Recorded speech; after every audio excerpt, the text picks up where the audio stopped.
Hello प्यारे बच्चों, कैसे हैं आप सभी। आशा करता हूँ सारे बच्चे फिट होंगे। प्यारे बच्चों, आज की वीडियो में हम लोग एक्सरसाइज 8.1 जो कि हमारे क्लास 10th की न्यू वाले एनसीईआरटी का एक्सरसाइज है, इसे डिटेल में सॉल्व करना सीखेंगे। बाकी मैं आप लोगों से एक छोटा सा रिक्वेस्ट करूंगा कि अगर आपने ये चीज़ें सीखनी है ना डिटेल में, और अगर आपको ट्रिग्नोमेट्री में डर लगता है, अगर आप ऐसे बच्चे जो ट्रिग्नोमेट्री पहली बार देख रहे हो, समझने में दिक्कत हो रहा है, तो मैंने एक वन शॉट वीडियो बना रखा है ट्रिग्नोमेट्री का, जिसमें पूरा का पूरा trigonometry, not only this exercise 8.2 में क्या है, 8.3 में क्या है, और जो इंपॉर्टेंट क्वेश्चन है और पूरा जो बेसिक कॉन्सेप्ट है ट्रिग्नोमेट्री का ना, वो उस वीडियो में समझाया है। तो एक 30 से 40 मिनट का वीडियो है, वो जरूर देख लेना। मैं कोशिश करूंगा कि ऊपर आई बटन में लिंक दे दूं। अगर नहीं भी दे पाया, भूल गया किसी वजह से, तो तुम लोग यूट्यूब में सर्च कर लेना कि trigonometry one shot bye MD sir, तुम्हें वो वीडियो मिल जाएगा। तो ट्रिग्नोमेट्री का जो डर है ना, वो खत्म हो जाएगा। तुम उसे कमेंट जाकर के देख लेना, बच्चे कैसे मस्त मस्त कमेंट किए हैं, तो तुम्हें खुद ही समझ में आ जाएगा कि वीडियो कितना हेल्पफुल है। बाकी फिलहाल हम लोग शुरू करने वाले हैं एक्सरसाइज 8.1। तो चलो पूरे फोकस के साथ यहाँ पर आ जाओ, और जो हमारा पहला क्वेश्चन है उसे सॉल्व करते हैं। हमसे इसमें कहा गया है कि इन ट्रायंगल एबीसी, एक ट्रायंगल एबीसी है जिसमें राइट एंगल बी पर बना हुआ है, ए बी 24 का है, बी सी 7 सेंटीमीटर का है। हमें क्या डिटरमाइन करना है, साइन ए कॉस ए फिर साइन सी कॉस सी। दोनों एकदम इजीली निकल जाएगा। कैसे निकलेगा और कॉपी में समझते हैं। तो देखो, जो पहला क्वेश्चन है उसमें हमें इस तरीके से एक ट्रायंगल के बारे में कहा गया है कि एक ट्रायंगल है जिसमें राइट एंगल बन रहा है एंगल बी पर। हमें ए बी का लेंथ दिया हुआ है, हमें साथ ही साथ बी सी का लेंथ दिया हुआ है, और हमसे कहा गया है साइन ए और कॉस ए का वैल्यू निकालने के लिए। तो अगर आपको साइन ए कॉस ए निकालना है, चाहे साइन सी कॉस सी निकालना है, तो उस कंडीशन में ना आपको इस ट्रायंगल का, चूंकि ये राइट ट्रायंगल है, तो इसका हाइपोटेन्यूज का भी जरूरत पड़ने वाला है। तो हाइपोटेन्यूज कैसे निकालते हैं, सारे बच्चे बताओ जल्दी से। क्या तुम लोग पाइथागोरस चचा के बारे में जानते हो? याद है पाइथागोरस चचा? यस बच्चा, वही पाइथागोरस जिसका हम लोगों ने थ्योरम पढ़ा हुआ है क्लास 8 वगैरह में। तो हम यहाँ पर पाइथागोरस चचा वाला थ्योरम लगा देंगे। उन्होंने क्या बताया था कि हमारे पास कभी भी कोई अगर राइट ट्रायंगल हो, तो उसमें ए सी का जो स्क्वायर होगा, यानी जो हाइपोटेन्यूज का स्क्वायर होगा, वो इक्वल होगा ए बी के स्क्वायर और प्लस में बी सी के स्क्वायर के। तो यही वाला हम लोग यहाँ पर तिगड़म लगाने का है। बस इतना सा काम करो, खेल खत्म हो जाएगा ये क्वेश्चन का। तो ये हो जाएगा तुम्हारा A C equal to root के अंदर ए बी का स्क्वायर यानी कि 24 का स्क्वायर, और बी सी का स्क्वायर यानी कि 7 का स्क्वायर। मैंने ये स्क्वायर को ट्रांसफर किया तो इनको सभी को रूट में ले आया है। तो फाइनली हमारा ए सी का जो लेंथ होगा वो कितना निकल जाएगा, 24 का स्क्वायर होता है हमारे पास, और 7 का स्क्वायर, दोनों को ऐड करने पाता है 625, और 625 जो है ना, वो रूट से बाहर निकलता है 25 बन करके, क्योंकि 25 का स्क्वायर 625 होता है। तो हमारा ए सी का जो लेंथ है वो 25 सेंटीमीटर है। ओके, तो ये इतना निकल गया ना। अब बोलोगे सर ये क्यों निकाला आपने ए सी का लेंथ, आपको तो साइन और कॉस निकालना था। चलो वहां पर चलते हैं। तो हमारे पास जो पहला दिया हुआ है उसमें हमसे कहा गया साइन ए और कॉस ए निकालने के लिए। तो साइन ए आखिर होता क्या है, ये जो देखो साइन कॉस थीटा सब होता है ना, ये ट्रायंगल के साइड का रेशियो होते हैं। जो हमारे ट्रायंगल के 3 साइड होते हैं ना बेटा, जैसे कि इसको तुम अगर बेस मान लो, तो ये तुम्हारा परपेंडिकुलर हो जाएगा और ये तुम्हारी हाइपोटेन्यूज हो जाएगी। तो ये जो तीनों साइड होते हैं, इन तीनों साइड के रेशियो को ही sine theta, cos theta, sec theta, cosec theta, tan theta, cot theta, इन सब के द्वारा रिप्रेजेंट किया जाता है। अब कैसे रिप्रेजेंट किया जाता है, कौन कौन से साइड को हम लोग साइन थीटा कहते हैं, चलो वो समझ लो। तो एक छोटा सा निंजा टेक्निक है, ये तुम लोगों को बहुत सारे टीचर बताएंगे भी। अगर तुमने अभी तक नहीं सुना हो तो जल्दी से सीख लो। पंडित बद्री प्रसाद हर हर भोले, ठीक है। इसे कई अलग अलग तरीके से जाना जाता है, लेकिन जो मुझे सबसे वाहियात तरीका लगता है, कुछ बच्चे मुझे बताते हैं सर हम लोग ने इसको ऐसे सीखा है, पापा बीड़ी पियोगे, हाँ हाँ बेटा। बेटा अपने बाप को तू बीड़ी पिलाकर क्यों निपटाना चाह रहा है, बीड़ी पिलाकर कैंसर करवाना चाहता है क्या? थोड़ा सा उसे वो कर ले, सेल्फ रिस्पेक्ट कर ले अपने पिताजी का। तो वो पापा बीड़ी पियोगे वाला जो टीचर बताए उसको भी करिए आओ, और खुद भी इसको याद बिल्कुल भी मत करना। सिंपल सा मस्त वाला है, एकदम मस्त धार्मिक वाला। पंडित बद्री प्रसाद क्या बोलते हैं भैया, तो पंडित इसलिए हर हर भोले करते हैं। तो ये सिंपल सा ट्रिक है। बोलोगे सर इसका मतलब क्या हुआ, आपने बता तो दिया, लेकिन इसका मतलब क्या है? इसका मतलब ये है कि देखो जो साइन थीटा कॉस थीटा होता है ना, उसका एक सीक्वेंस होता है। मैं तुम लोगों को सीक्वेंस बता देता हूँ। सबसे पहले आता है साइन, उसके बाद आता है कॉस, उसके बाद आता है टेन, देन आता है कॉट। तुम्हारे बुक में थोड़ा आगे पीछे लिखा है, लेकिन जो सबसे बेस्ट तरीका है जिससे याद करने में भी आसानी होता है, मैं वो बता रहा हूँ।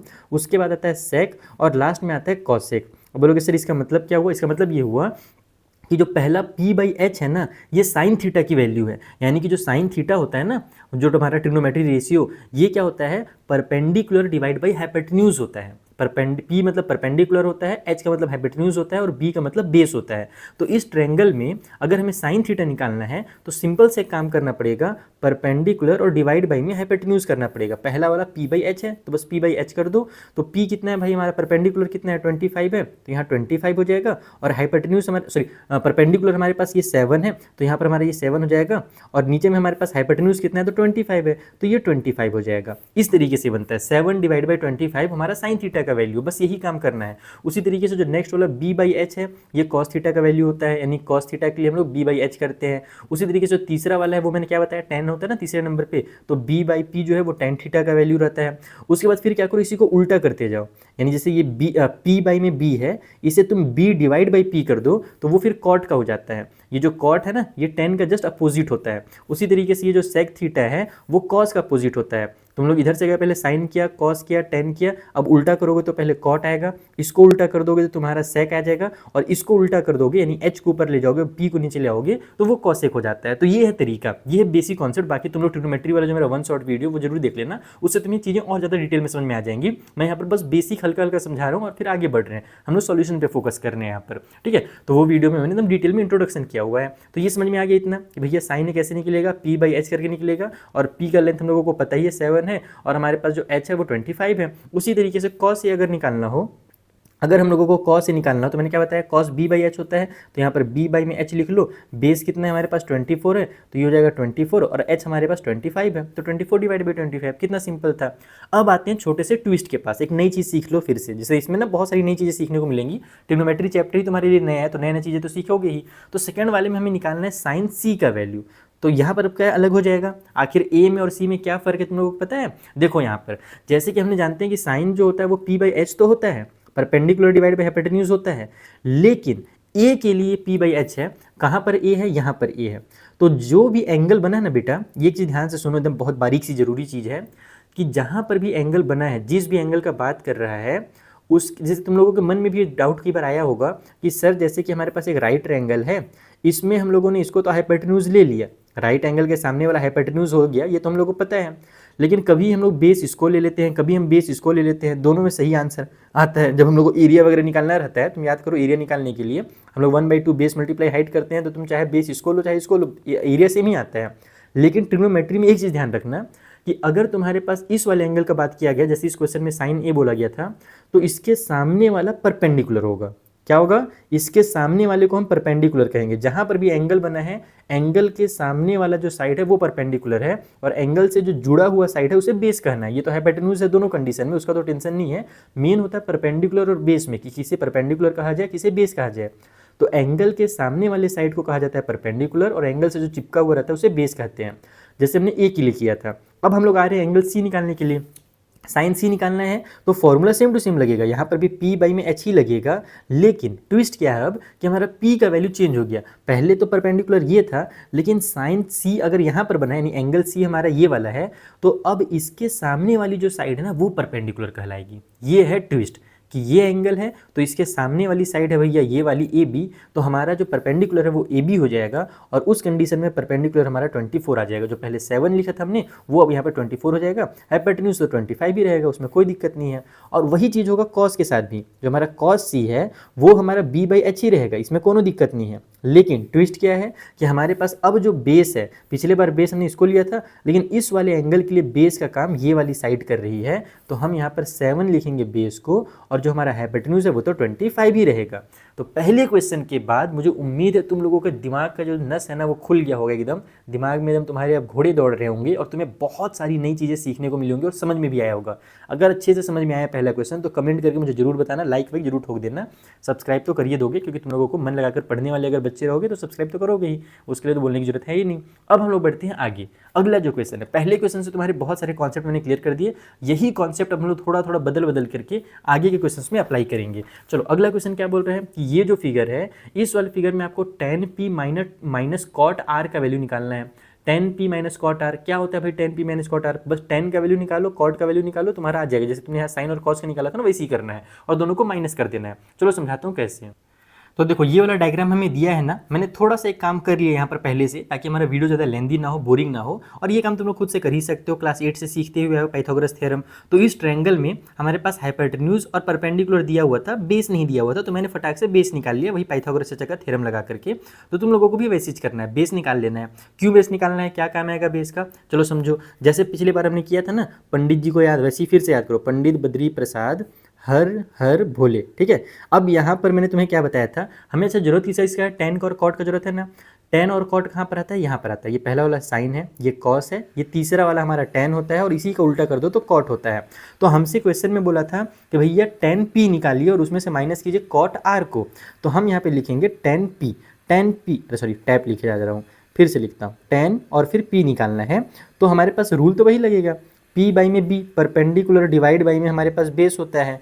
बस ट्विस्ट किया है कि अगर यहाँ पर का बोला जा रहा है, अगर tan p हमारा यहाँ पर बना हुआ है, तो हमारे पास जो परपेंडिकुलर होगा वो इसके सामने वाला साइड होगा, ये वाला, ये हमारा परपेंडिकुलर, ये एंगल है, तो एंगल के सामने वाला परपेंडिकुलर होता है, यानी कि जो क्यू आर है ना, ये वाला पार्ट, ये हमारे पास हो जाएगा इस कंडीशन में p का वैल्यू। तो मैं एक बार लिख भी देता हूँ क्यू आर, और जो बेस है हमारा वो ये वाली साइड हो जाएगी। देखो हाइपोटेन्यूज तो यही रहेगा, बेस हमारा पी क्यू हो जाएगा, तो हम यहाँ पर पी क्यू लिख देते हैं। तो क्यू आर हमने 5 निकाला है और पी क्यू के बदले में 12 हो जाएगा, तो 5/12 हमारा निकल करके आ गया 10 p का वैल्यू।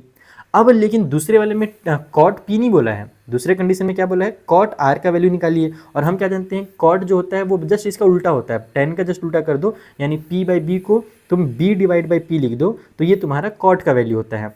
ट्विस्ट क्या है बेटा कि अब जो बेस है, पिछले बार बेस ये था ना, अब ये बेस नहीं रह गया, अब हमें r का बोल रहा है ना, यहाँ पर क्या लिखा है, कॉट r लिखा है, तो r कहाँ पर है भाई, यहाँ पर r है, तो r के सामने वाला जो साइड है ये परपेंडिकुलर कहलाएगा, और r से जो सटा हुआ है अब ये बेस कहलाएगा। तो पिछले बार ये वाला मेरा परपेंडिकुलर था ना, ये वाला इस बार बेस हो गया है, तो बेस के बदले में हम यहाँ पर क्यू आर लिखेंगे, और नीचे में परपेंडिकुलर के बदले में यहाँ पर r के सामने वाली जो साइड पी क्यू है वो लिखेंगे। तो ये है इसका ट्विस्ट, ये है मजेदार ट्विस्ट। तो इस बार भी सेम टू सेम हमारा 5/12 ही निकल करके आ जाएगा। जनरली क्या होता है कि tan p और cot p अगर रहता तो tan का जस्ट उल्टा हो जाता cot वाला, यानी कि tan हमारा 5/12 आया है ना, तो अगर cot p निकालना रहता तो वो 12/5 निकल जाता। लेकिन यहाँ पर ऐसा इसलिए नहीं हुआ क्योंकि tan p था और इसके पास cot p ना होकर के cot r दिया हुआ था, तो ये छोटा सा ट्विस्ट किया गया इस क्वेश्चन में। तो ये ध्यान रखना, ये सारी चीज़ों का ध्यान रखना। अब यहाँ पर हमें निकालना क्या था वो फाइंड कर दो। हमसे बोला गया था कि tan p उसमें से माइनस कर दीजिए cot r को, चलो भैया माइनस कर दो फटाक से। tan p का वैल्यू 5/12 है और cot r का वैल्यू भी हमारा 5/12 है, तो सेम नंबर से सेम नंबर माइनस होगा, बचेगा कुछ नहीं, अंडा बचेगा, खा जाओ। जो बच्चे नॉन वेजिटेरियन हो और जो बच्चे एगिटेरियन हो वो भी खा सकते हो, बाकी जो शाकाहारी है वो मत खाना। चलो ये दूसरा क्वेश्चन भी खत्म हो गया। अब बबुआ बढ़ल जाए तीसरा क्वेश्चन के पास, देखल जाए तीसरा क्वेश्चन में का दिल। क्लास 10th में मैं टॉपर बनना चाहता हूँ, लेकिन सिर्फ एनसीईआरटी पढ़ूंगा तो पक्का फेल हो जाऊंगा। क्वेश्चंस बैग बहुत ज्यादा मोटे और महंगे होते हैं, बट फाइनली मुझे सॉल्यूशन मिल ही गया। इंडिया का पहला स्मार्ट बुक, ये बुक बेहतरीन है, सारी चीजें इसमें हैं जो वो उन मोटे बुक्स में भी नहीं होती। अब तो मैं टॉपर बन ही जाऊंगा, और ये बुक मेरे लिए अफोर्डेबल भी है, 299 पर मिल रहा है। जल्दी से जाकर के अमेज़न से ऑर्डर कर लेता हूँ, नहीं तो आउट ऑफ स्टॉक हो जाएगा। तो देखा जो तीसरा क्वेश्चन बनना, उसमें दिया हुआ है कि साइन ए, अरे यार मैं आधा हिंदी आधा भोजपुरी किसे बोल रहा हूँ, लगता है कल मूवी देख रहा था निरहुआ हिंदुस्तानी। हाँ, तो यहाँ पर दिया हुआ है साइन ए का वैल्यू 3/4, और हमें बोला जा रहा है कैलकुलेट कीजिए कॉस ए और टेन। नहीं बोलोगा है ये तो बहुत खतरनाक क्वेश्चन है सर जी, साइन का दिया हुआ है, कॉस और कॉट निकालने के लिए कॉस और टेन निकालने के लिए बोल रहा है। बिल्कुल भी खतरनाक नहीं, ये भी तुरंत फुतरूर की तरह एकदम सॉल्व हो जाएगा, जैसे हमने 1 और 2 सॉल्व किया ना वैसे सॉल्व हो जाएगा। चलो सिखाता हूँ कैसे करना है।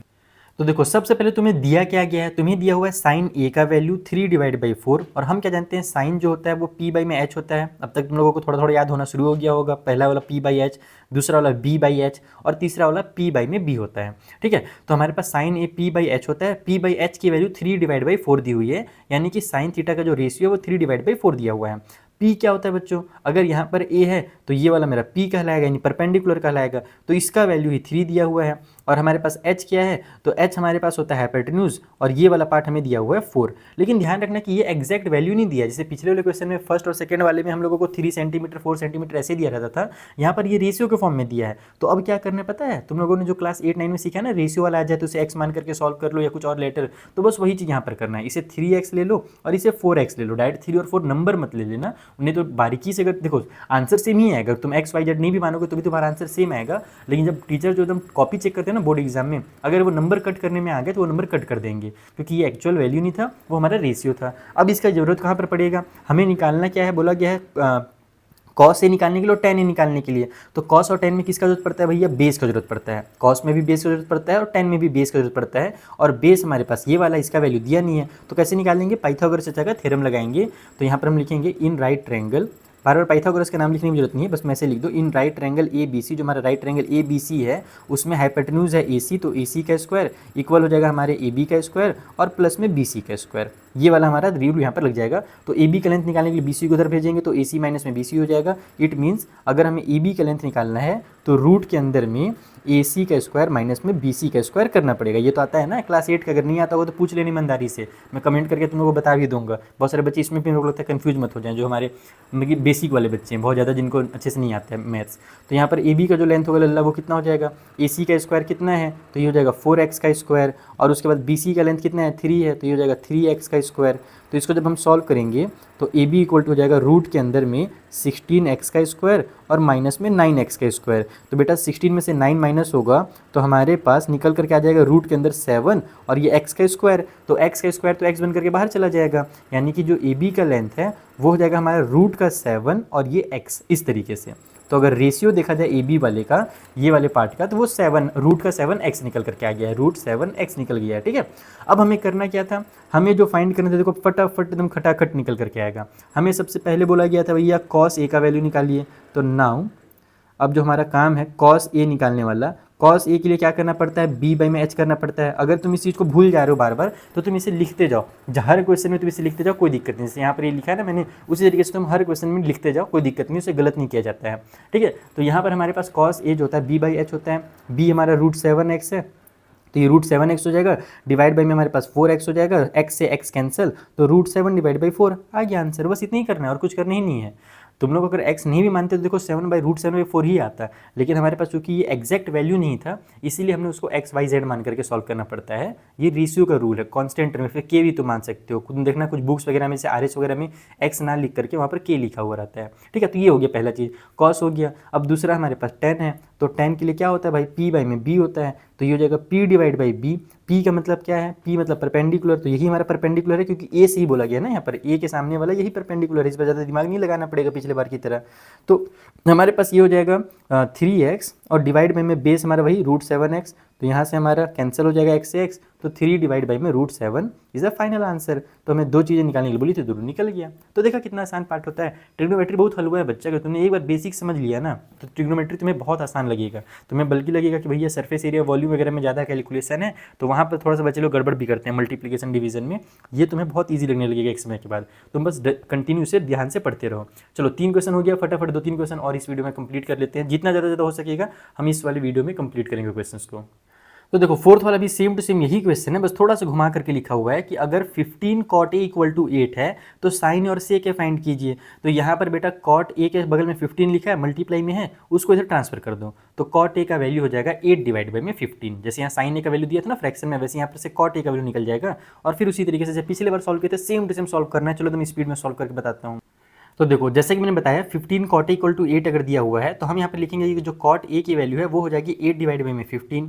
और हम क्या जानते हैं भैया कि हमारे पास जो cot थीटा होता है, यानी cot की वैल्यू क्या होती है रेशियो में देखा जाए तो ये साइन का होता है, ये cos का, ये tan का, और tan का ही जस्ट उल्टा होता है cot। यानी कि जो b बाई में p अगर कर दें तो हमारा cot का वैल्यू निकलता है। जो cot थीटा होता है वो बेस डिवाइड बाई में परपेंडिकुलर होता है, और बेस क्या है हमारे पास, यहाँ पर अगर a बना हुआ है तो ये वाला पार्ट बेस है और परपेंडिकुलर ये है, यानी कि हमारे पास cot थीटा जो होगा वो हो जाएगा ए बी डिवाइड बाई में बी सी। ए बी यानी कि हमारा बेस और परपेंडिकुलर यानी कि हमारा बी सी। तो इस तरीके से हम लोगों को लिखना है पहले, ताकि हमारा कॉन्सेप्ट खुद ही क्लियर रहे। तो यहाँ पर से अब हम लोग क्या करेंगे, ये ए बी के बदले में 8 लिख देते हैं, तो ये हो जाएगा हमारा 8x क्योंकि रेशियो दिया हुआ है, और बी सी के बदले में 15 लिख देते हैं, तो ये हो जाएगा हमारा 15x। हमें सबसे पहले ये ए सी निकालना पड़ेगा, जब तक ए सी नहीं निकलेगा क्योंकि हमें साइन में एच का जरूरत पड़ता है ना, हाइपोटेन्यूज का जरूरत पड़ता है साइन में, तो हम लोग यहाँ पर से एच निकाल लेते हैं। जैसे पिछली बार निकाला था सेम टू सेम वैसे निकालना है।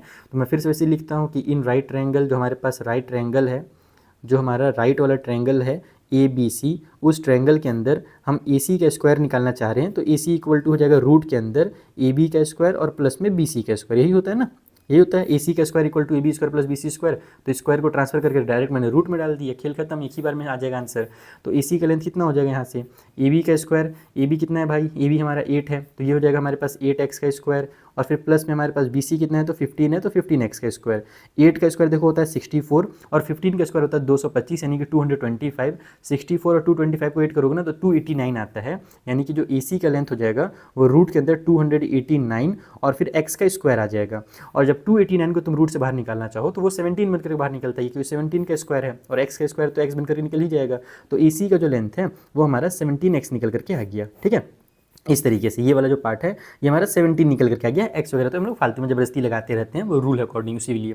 अब हमें करना क्या है, हमें अब निकालना है साइन का वैल्यू। निकल गया खटाक से एकदम तुरंत, साइन ए चाहिए। तो साइन ए क्या होता है, पी बाई में एच होता है, P divide by H. Perpendicular क्या है, परपेंडिकुलर हमारा बी सी है, तो ये हो जाएगा हमारे पास 15x और h हमने निकाल लिया 17x। x से x कैंसिल करो, 15 डिवाइड बाई 17 लिख दो, खेल खत्म हो गया। उसी तरीके से हमें दूसरा क्या निकालना था, सेक ए निकालना था। तो सेक क्या होता है पता है, कॉस का उल्टा। ये देखो सेकंड वाला कॉस है ना, जस्ट इसका उल्टा कर दो तो h डिवाइड बाई बी हो जाएगा। जो b डिवाइड बाई h था उसे h डिवाइड बाई b कर दो, तो ये कॉस का उल्टा यानी सेक का वैल्यू होता है। तो यहाँ पर h हमारा कितना है, हाइपोटेन्यूज 17x है, तो यहाँ 17x लिखो, और बेस कितना है भाई 8 वाला है, यहाँ पर नीचे में 8x लिख दो, x से x कैंसिल, तो ये हो जाएगा 17 डिवाइड बाई 8, खत्म, आ गया आंसर। तो इस तरीके से तुम्हें इन क्वेश्चंस को करना है बहुत आसानी से। ठीक है, चलो चौथा क्वेश्चन भी हो गया, आगे बढ़ते हैं अगले क्वेश्चन के पास। तो जो पांचवा क्वेश्चन है ना, ये है मेरा one of the favourite question, क्योंकि इसमें केवल एक का वैल्यू दिया है, सेक थीटा का वैल्यू रूट में हमारा, सॉरी रूट बोल रहा हूँ, 13 डिवाइड बाई में 12 दिया हुआ है सेक का वैल्यू, और हमें ऑल अदर ट्रिग्नोमेट्रिक रेशियोज चाहिए, यानी कि साइन भी चाहिए, कॉस भी फाइंड करना है, टेन भी फाइंड करना है, कॉड भी फाइंड करना है, उसके बाद सेक आता है जो कि पहले से दिया हुआ है, तो हमें कॉसेक का निकालना है, यानी कि 5 और बच जाएंगे, टोटल 6 होते हैं, तो एक का दे दिया है, बाकी पाँचों के निकालने हैं। कैसे निकालेंगे, तो बस सेक का यूज़ करके तीनों साइड पहले पता कर लेंगे और उसके बाद पूरा का पूरा वैल्यू फटाफट निकल जाएगा। चलो कॉपी में समझाता हूँ कैसे करना है। तो देखो यहाँ पर हमने फिर से राइट ट्रायंगल बना लिया, जिसमें सेक थीटा का वैल्यू दिया हुआ है h डिवाइड बाई बी। अच्छा, इसमें एक नया चीज़ तुम देख रहे होगे, थीटा दिया हुआ है। थीटा का क्या मतलब है, थीटा का कुछ अलग से मतलब नहीं है, जो एंगल होता है ना उसी को रिप्रेजेंट करने के लिए थीटा लिखा जाता है। जैसे पहले ए बी सी लिखा जा रहा था, यहाँ पर थीटा लिख दिया है। तो अब आपको ना क्या करना है, या तो आप इस एंगल ए को थीटा मान लो, या तो एंगल सी को थीटा मान लो। अब आप अपनी मर्जी से किसी भी थीटा मान सकते हो। पहले जैसे ए लिखा हुआ रहता था तो हमें यहीं पर एंगल लेना पड़ता था, या सी लिखा रहता था तो हमें इसी एंगल को यूज़ करना पड़ता था। लेकिन अगर थीटा लिख दिया है तो हम इन दोनों में से किसी का भी यूज़ कर सकते हैं। लेकिन मैं तुम्हें सजेस्ट करूंगा कि तुम ना जो एंगल ए है, ये वाला जो एंगल है, इसे ही तुम यूज़ करो। क्यों, क्योंकि हमें आदत होती है कि यहाँ पर से अगर हम देखें तो सामने ये परपेंडिकुलर दिखता है और ये बेस दिखता है। हम लोग बचपन से इसी को परपेंडिकुलर और बेस इसको रटे हुए आए हैं, तो इसीलिए जनरली कभी भी अगर थीटा लिखा हो रहा है तो तुम इसका यूज़ करना। बाकी तुम अगर इसका यूज़ करोगे तो भी गलत नहीं होगा, सही ही होगा, क्योंकि अगर तुम इसे थीटा लिखोगे तो ये तुम्हारा परपेंडिकुलर, ये बेस हो जाएगा, और हाइपोटेन्यूज तो हमारा हर कंडीशन में सेम टू सेम रहता है, तो हर कंडीशन में आंसर सेम टू सेम ही आएगा, चिंता करने की जरूरत नहीं है। बाकी कोशिश ये करना, दिमाग ये लगाना कि थीटा यहीं पर रहने देना, उससे तुम्हें, क्योंकि बचपन से आदत है ना इसको परपेंडिकुलर इसको बेस बोलने की, इसलिए। तो आ जाओ वापस से, हमें h बाई में b का वैल्यू दिया हुआ है। अब मैं देखो यहाँ पर x वगैरह नहीं लिख रहा हूँ, मैं डायरेक्ट अब सॉल्व कर रहा हूँ। h का मतलब हमारा हाइपोटेन्यूज ये हमारा 13 दिया हुआ है, और b हमारे पास 12 यानी कि बेस हमारा ये वाला 12 दिया हुआ है। हमें क्या करना है, इसका परपेंडिकुलर निकालना है। तो हम लोग फिर से वही राइट ट्रायंगल लगाएंगे। इन राइट ट्रायंगल, बार बार देखो एक ही चीज़ लिखना पड़ता है और कुछ नहीं है। तो in right triangle A B C, इसके अंदर हमारे पास जो ए सी का स्क्वायर होगा वो इक्वल होगा ए बी का स्क्वायर और प्लस में बी सी के स्क्वायर के। अगर मुझे बी सी का वैल्यू चाहिए तो ए बी को उधर भेजूंगा तो माइनस में हो जाएगा ए सी से, यानी कि जो बी सी का लेंथ निकलेगा वो रूट के अंदर हमारा ए सी का स्क्वायर माइनस ए बी का स्क्वायर बन करके निकलेगा। तो कितना निकल जाएगा भाई, ए सी कितना है हमारे पास 13 है, तो 13 का स्क्वायर माइनस में ये 12 का स्क्वायर हो गया। 13 का स्क्वायर होता है 169, 12 का स्क्वायर 144, माइनस होगा तो हो जाएगा 25। तो यहाँ से जो बी सी का लेंथ है वो हो जाएगा रूट के अंदर में 25, यानी कि 5 सेंटीमीटर। ठीक है, सेंटीमीटर ही दिया था क्या, नहीं यार सेंटीमीटर नहीं दिया हुआ था, ठीक है सेंटीमीटर मत लिखना अगर नहीं दिया हुआ है तो। ये भी हमारा रेशियो में ही निकला है, ठीक है। तो ये 5 निकल कर के आ गया, सिंपल। अब क्या करने का, अब हम लोगों को निकालना है साइन का, कॉस का, टेन का, सब का वैल्यू सब निकलेगा, चिंता ना करो, एक एक करके लिखते जाओ। साइन थीटा निकालना है, साइन थीटा होता है पी डिवाइड बाई में एच। पी क्या है भाई, देखो थीटा लिखा हुआ है तो मतलब कि बस इसी को भी यूज़ करना है, सामने वाले को परपेंडिकुलर, ये वाले को हाइपोटेन्यूज। तो पी हमारा 5 है और हाइपोटेन्यूज हमारे पास 13 है, खत्म। बी सी जो है ना वो हमारा परपेंडिकुलर निकल कर आया, तो 5 डिवाइड 13 हो गया।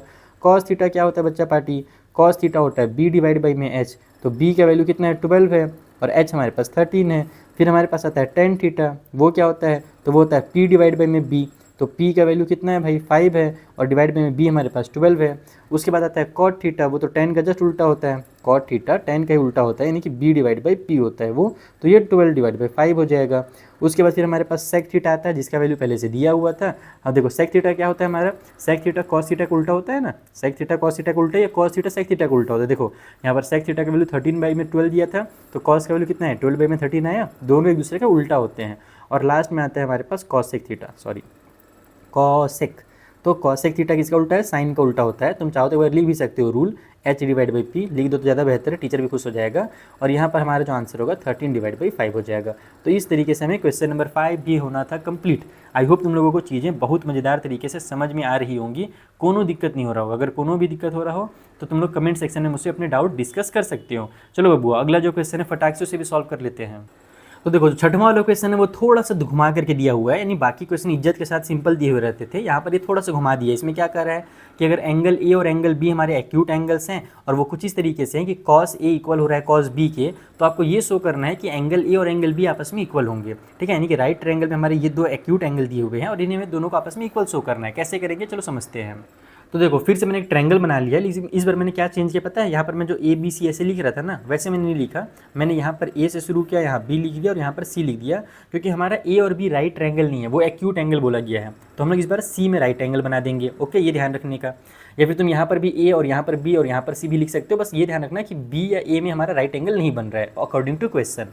हमसे कहा क्या है, हमसे कहा है कि भैया जो कॉस ए होता है वो हमारा कॉस बी के इक्वल है। कॉस ए और कॉस बी क्या है, हमारे आपस में इक्वल है। बहुत अच्छी बात है। कॉस ए का वैल्यू कैसे निकलेगा बब्बू, बताओ तुम लोग मुझे जल्दी से। कॉस जो होता है वो हमारा बी डिवाइड बाई में एच होता है, बेस डिवाइड बाई हाइपोटेन्यूज। अगर ये हमारा एंगल है, कॉस ए का मतलब ये वाला एंगल है, तो यहाँ पर से अगर तुम बेस देखो तो ये बेस होगा, हाइपोटेन्यूज ही रहेगा। तो हम यहाँ पे लिखेंगे बेस के बदले में ए सी और हाइपोटेन्यूज के बदले में ए बी। बुझा गई बा इसे करने का।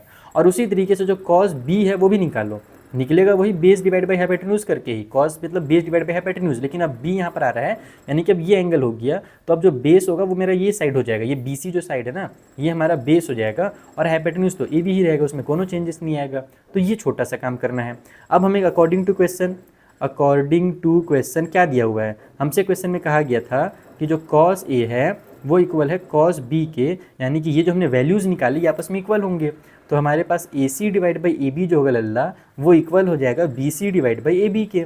अब यहाँ से तुम क्या करो, ये ए बी और ये बी कट कर दो डायरेक्ट एकदम। बोलोगे सर डायरेक्ट कट कर सकते हैं, बिल्कुल कर सकते हो। क्यों कर सकते हो, क्योंकि तुम्हें पता है ये डिनोमिनेटर वाला जब इधर जाएगा तो न्यूमरेटर में होगा, तो फिर ऊपर नीचे कट करिए लेंगे, तो यहीं पर डायरेक्ट कट कर दो, टाइम बचाओ। ये हो जाएगा तुम्हारा A C equal to B C. A C equal to B C आ गया, नहीं तुम्हारा आंसर आ गया। तुम लोग आए कैसे आंसर आ गया, A C equal to B C answer कहाँ है क्वेश्चन में, वो थोड़ी बोला था लाने के लिए, तो बेटा यही बोला था। देखो कैसे बोला था, हमसे क्वेश्चन में क्या बोला है, एंगल ए और एंगल बी को इक्वल करने के लिए बोला है ना। तो किसी भी ट्रायंगल में अगर तुम दो साइड को इक्वल कर दो तो उनके सामने वाले एंगल्स इक्वल होते हैं। याद आ रहा है, पढ़ाया हूँ मैं, नहीं पढ़ाया बेटा क्लास 9th में, कि अपोजिट एंगल्स जो होते हैं इक्वल साइड के वो भी इक्वल होते हैं। तो अगर हमारा ए सी और बी सी इक्वल है तो बी सी के सामने वाला एंगल ए और ए सी के सामने वाला एंगल बी, ये भी आपस में इक्वल होंगे। तो बस यहाँ पर वही लिख दो कि हमारा एंगल, इसलिए हमारा जो एंगल ए होगा वो इक्वल होगा एंगल नंबर बी के। और उसका रीज़न क्या है, ये हमारे अपोजिट एंगल्स हैं, opposite angles of equal sides of triangle, equal sides of triangle. तो इस तरीके से तुम्हारा क्वेश्चन नंबर 6 भी कंप्लीट हो जाएगा। तो बच्चा पाची इस वाले वीडियो में ना हम लोग थोड़ा सा यहीं पर रुकते हैं, क्योंकि हमारा वीडियो फिर बहुत ज़्यादा लेंदी होगा तो एडिट करने में दिक्कत होगा। लेकिन रुकने से पहले मैं तुम लोगों को एक बहुत मजेदार चीज़ दिखाना चाहता हूँ। देखो ये मैंने बनाया हुआ है 2026 के बोर्ड एग्जाम देने वाले बच्चों के लिए एक बेहतरीन क्वेश्चन बैंक, क्योंकि एनसीईआरटी के जो क्वेश्चन होते हैं वो लुलपज्जू होते हैं, उन क्वेश्चन से तो तुम्हारा काम चलने वाला है नहीं। तो अगर तुम ये क्वेश्चन बैंक परचेस करना चाहते हो, क्योंकि इसमें हमारे पास टॉपर के नोट्स हैं, PYQs हैं, यानी प्रीवियस ईयर में जो क्वेश्चन आए हुए हैं वो भी तुम्हें यहाँ पर देखने को मिलेगा। एग्जाम्पलर के थोड़े हाई लेवल के क्वेश्चन, कॉम्पिटेंसी बेस्ड क्वेश्चन जो CBSE पर भर भर के देने वाला है। उसके अलावा हर चैप्टर का वर्कशीट है, माइंड मैप और बेस्ट सैम्पल पेपर्स हैं।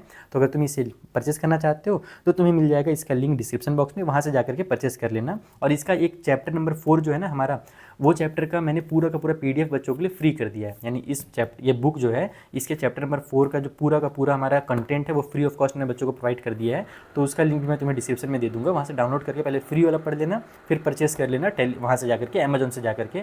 बहुत ही कम प्राइस में बच्चों को मैं प्रोवाइड करा रहा हूँ। एक्चुअल में इसकी प्राइस 699 है, लेकिन ये मैं बच्चों को सिर्फ और सिर्फ 299 में प्रोवाइड करा रहा हूँ, ताकि हर इंडिया का जो हर बच्चा है वो मन लगा करके पढ़ सके। तो चलो बच्चों, मिलते हैं हम लोग नेक्स्ट वीडियो में, तब तक के लिए थैंक यू फॉर वॉचिंग।